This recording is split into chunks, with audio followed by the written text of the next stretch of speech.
We are Didi and Arma, and in our daily lives we support people on the path of self-liberation. We teach time-tested energy skills like Qigong, Tai Chi, internal alchemy, traditional nutrition and meditation.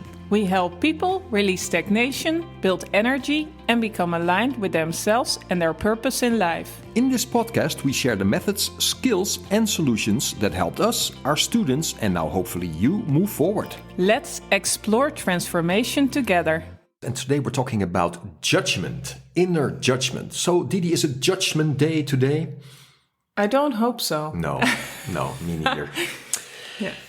Internal training, right? Yeah. People who start an internal path, you could say, they start this internal journey.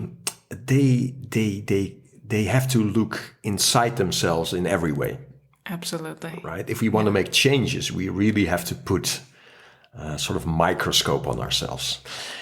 And it's very easy to get a lot of inner judgment with that, right? If we really look honestly in ourselves, inner judgment is something we have to learn to deal with and move beyond. Yeah. And I see it a lot when, and of course, I'm not free of judgment, inner judgment.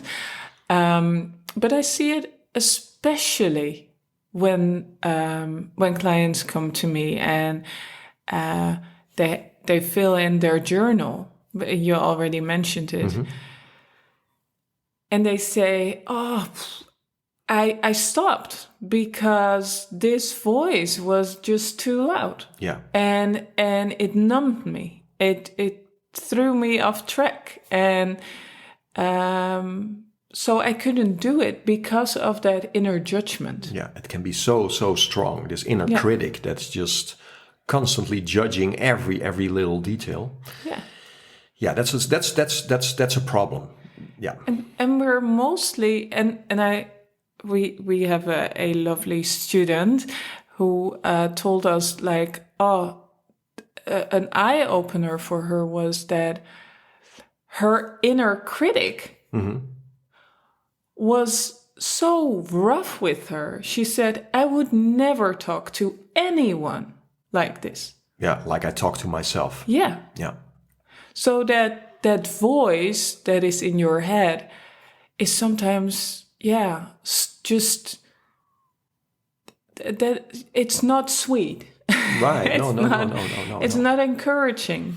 And it can hold people in a grip where it's going to be very hard to move. Yeah.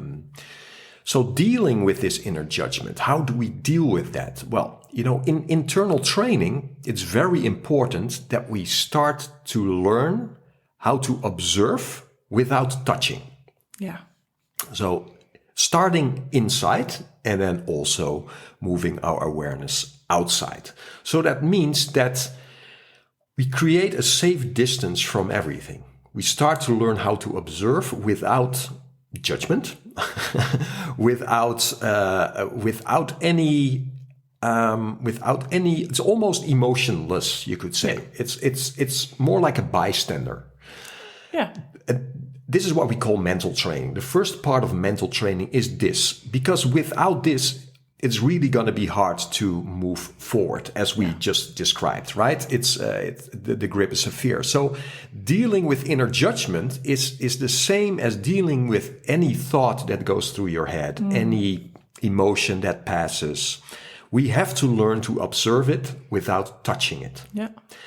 That doesn't mean we try to stop it. We're not trying to stop inner judgment. No. You know what happens when you try to stop it? Because I've done it, of course. I'm sure we've all done it, yeah. But then you hear this voice, you shouldn't have done this. And then there is another voice that says, you shouldn't think like this. And then you get the judgment and then another judgment. And so you're building up onto that. It's amazing. And what starts then is a creation cycle. Yeah. Right? We start to create and there's a thought and then another thought and an emotion. And now this memory comes up and then, and then we freeze, right? Yeah. We fight, we flight or we freeze. There's something happens then because it's too much. Yeah. Right? So this creation cycle is something that we just want to learn how to observe in ourselves. Yeah. And this is a thing that's not always hard, not easy to grasp for people.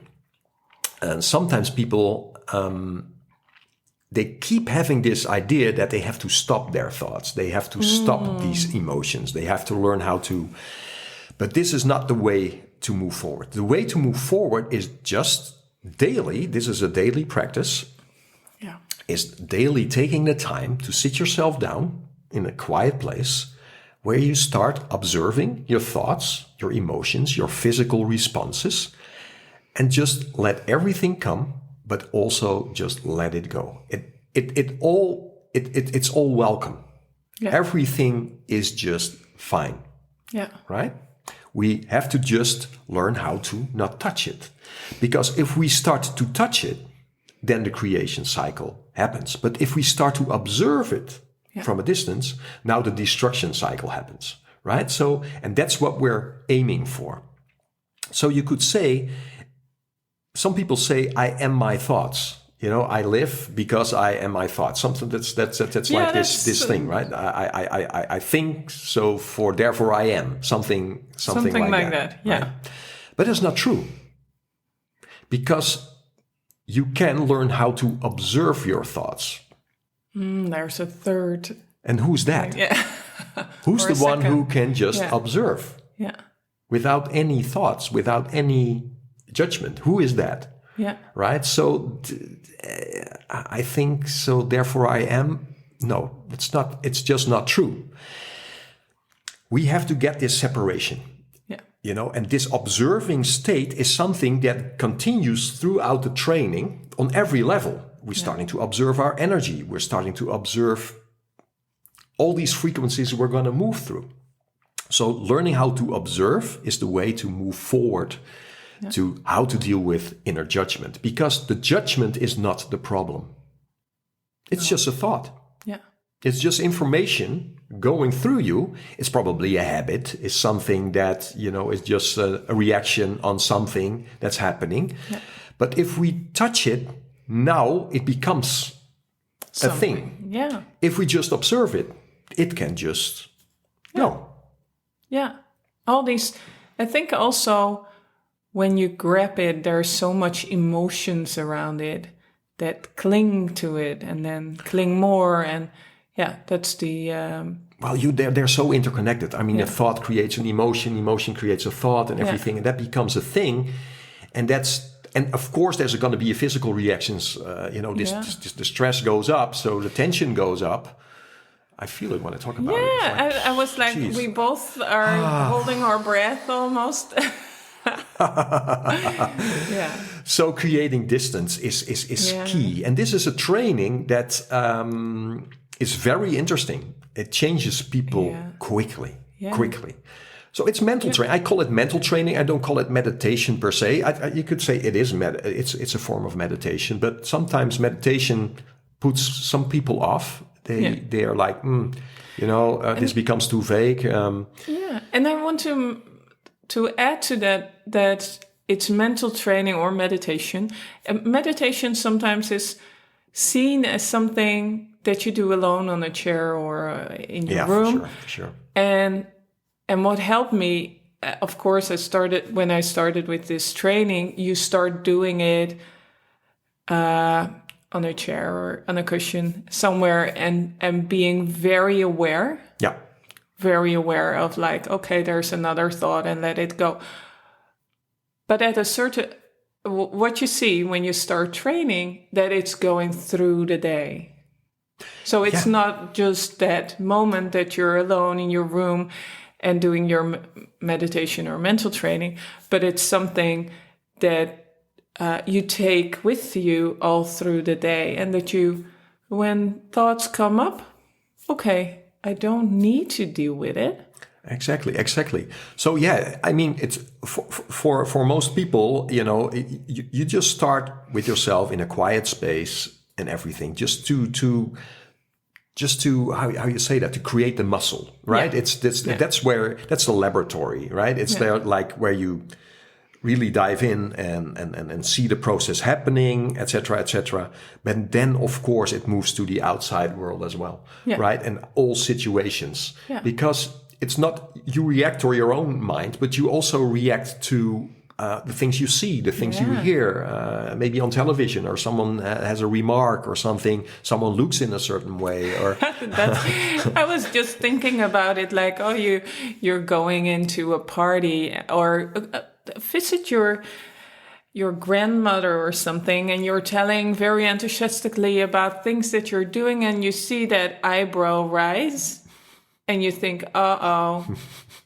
and there's she doesn't even have to say anything, but you feel that there's some thoughts or some feelings coming up, and then the judgment, and that sets off your inner critic. And I mean, judgment is one part of it, right? It's just reactions in general, right? Exactly. Our reactivity in general. That's the thing.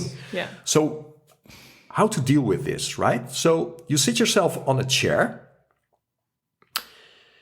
You strengthen you straighten your spine a little bit. So you open, you make sure you're sitting comfortable, and just slowly, gently go into this process of observing. Observe the thoughts that come. Observe anything that comes with that. But at a certain moment, you might experience that a thought has caught your attention. And you sort of got absorbed in the thought. So you're not observing anymore. You're sort of in with your head underwater, right? You were above the water, and now, wow, you find yourself underwater. And you're like, whoa, I touched the thought. I touched the emotion. And now I started this creation cycle again. Now the training really starts, because if you see yourself doing that, you find yourself doing it, and you see like, whoa, one moment I'm observing, and now I'm touching. Something happens. This is where the real muscle is trained, because at that point you're separating it again. And if you start learning that process of touching and then separating again, now you're in for success, because of course you sometimes are going to touch. That's just going to happen. But how long are you still touching? Yeah. I mean, that the length of the process, it will just shorten and shorten. Yeah. You will very quickly find yourself like, oh, but I'm touching now, because I feel my shoulders go up. I feel my breath. I'm holding my breath. I'm holding tension here. I feel this judgment coming up, and you're like, oh, the only thing I have to do is just observe it. Yeah. And then it happens. So now we're seeing that the judgment is not a problem at all. Wow. It's just a thought. Yeah. It's just emotions and thoughts, right? And the reactivity, as you say. Absolutely. The reactivity, with everything. So train this first on yourself. Start there, and then make note of anything that got your head underwater again, that got you into creating again, and to touching again. Yeah. Do you still remember what it was? That's a part of the mental training as well. Like when you're training and you're actually thinking about your shopping list, and or you find yourself in complete judgment, right? And around a certain subject, and you're exactly. So can you still remember what it was? What started the thing? What was the spark that set the process in action? So if you can catch it, now you've got some material to work with. Because on a higher level in Qigong, we can identify certain aspects of the human being, right? Or we go into this it is introspection what we're doing, right? Yeah. So you can identify certain patterns that you can see is like, okay, but of course, you learn how to not touch it, but can I actually go to the bottom of this and make a change there, right? Because a lot of stuff is happening in your subconscious, right? There's millions and millions of things happening at the same time in your subconscious. I mean, everything is regulated from there. Your heartbeat, the cells that are being produced. It's incredible what's happening there.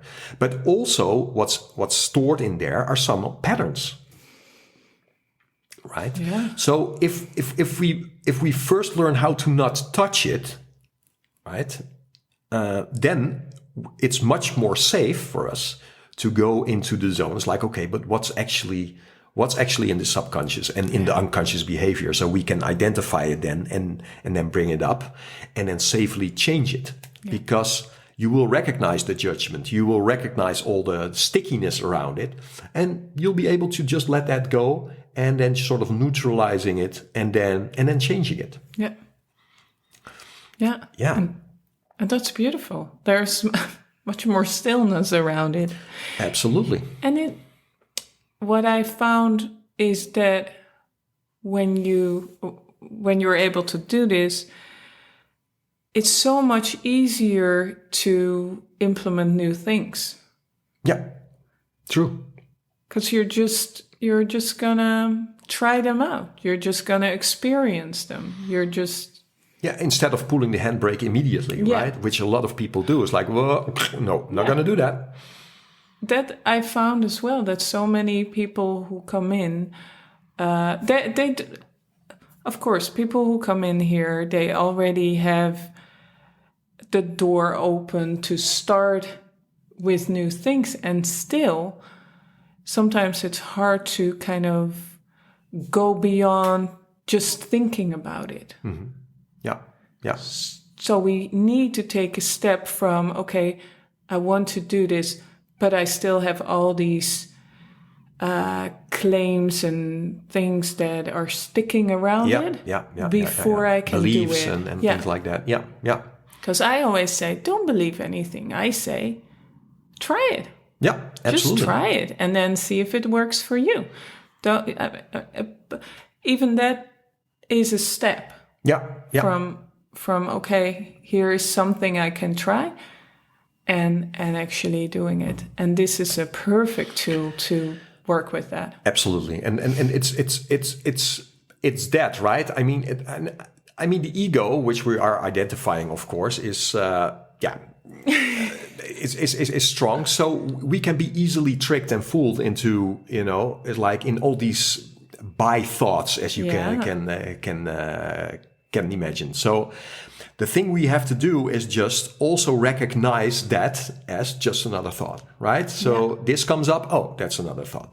You start observing everything. Just observe it. And then there's not only thoughts, right? There's much more going on than only thoughts. There's also no thoughts. Yeah. At certain point, you'll be like, oh, there's stillness now. This stillness arises around me. Yeah.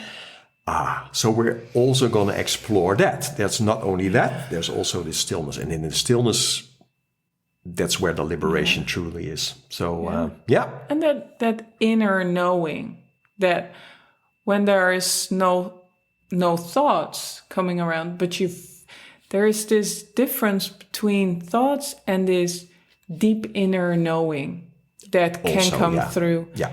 And that you think, or that's funny that I think, but then you just feel. Yeah. All these senses, these spirit senses, energy senses, they come up. Your intuition can come through, right?